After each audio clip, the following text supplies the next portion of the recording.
Hi friends, and welcome back.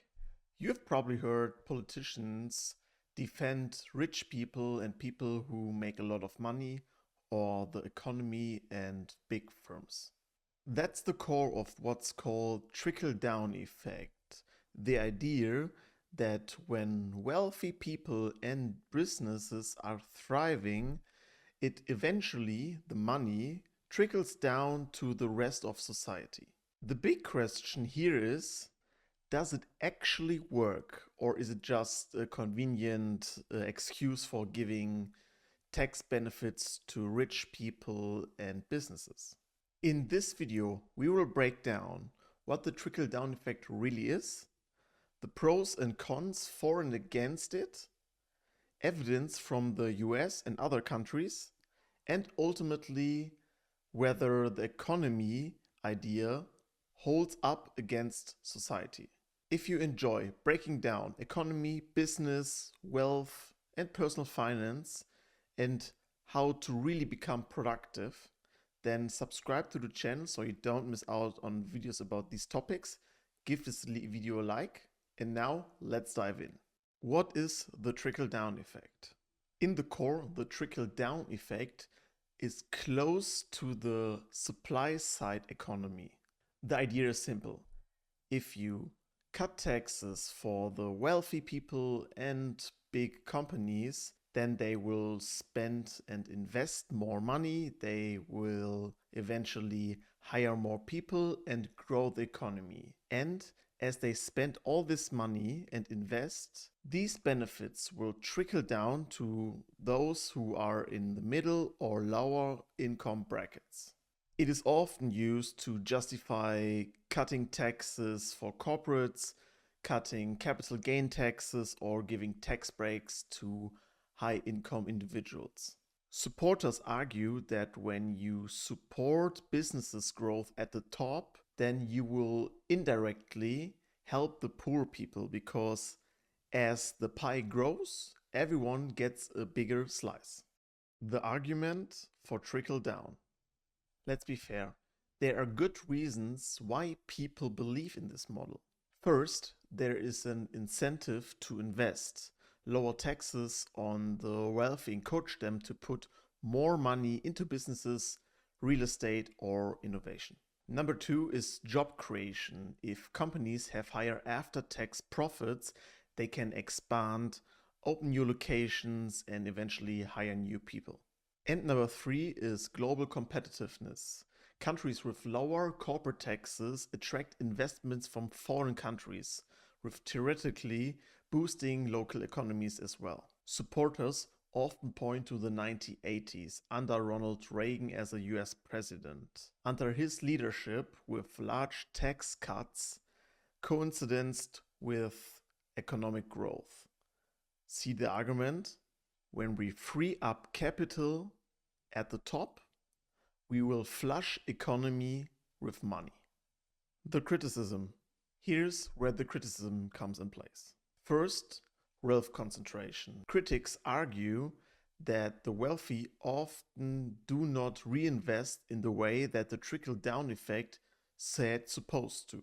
Instead of investing into people and businesses directly, instead they invest and park their money in gold, stocks, buyback shares, or offshore.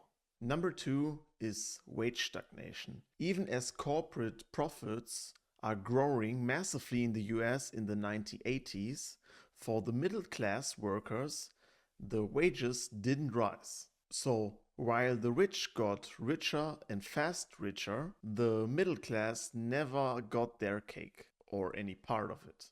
And number three, rising inequality. Data from the US show that in the 1980s, while the rich people got much richer, the lower and middle class didn't raise their capital. So even though there was a dramatic tax cut, the middle class and the lower middle class didn't have a chance to raise their wealth. In other words, critics say trickle-down doesn't look like a rising tide that lifts all boats. It looks more like a tide that lifts yards. Evidence. Does it work? Let's get into the real evidence, not just some anecdotes. United States. The 2017 tax cut from President Donald Trump lowered the taxes for corporates from 35% to 21%. And it was promised that it would boost the economy and wages.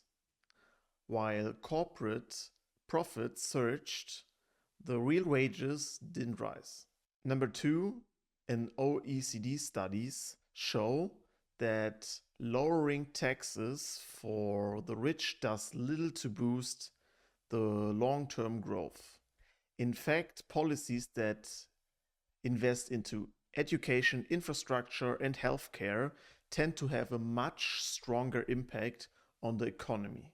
And the International Monetary Fund found that when the top 20% of earners gain income, it doesn't really significantly boost growth. But when the 20% on the bottom gain income, growth occurs. While there are some short-term boosts, long-term evidence suggests that the trickle-down effect doesn't constantly deliver on its promise. Pros, cons, and nuance. Here's the nuance. Pros. First, it can encourage investments in businesses. And two, it can make a country more competitive globally. But, and here are the cons, it often widens inequality, it benefits not just the real workers, and it can lead to public underinvestment in schools, healthcare, and infrastructure because lower taxes mean lower government funds. So, the trickle-down effect is a big myth, right? Not exactly. There are cases where tax cuts at the top have spurred growth, but it is not a silver bullet that hits everyone and becomes one of the biggest growth tools you can use.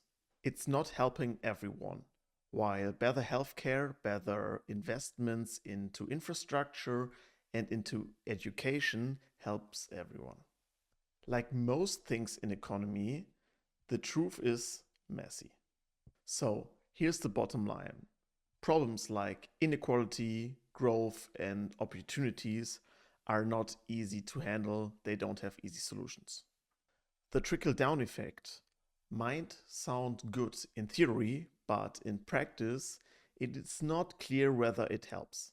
To my mind, if we want to grow the economy and make people wealthier and less poor, we should use a mix between low taxes, efficiencies, and investment into schools, education, and infrastructure.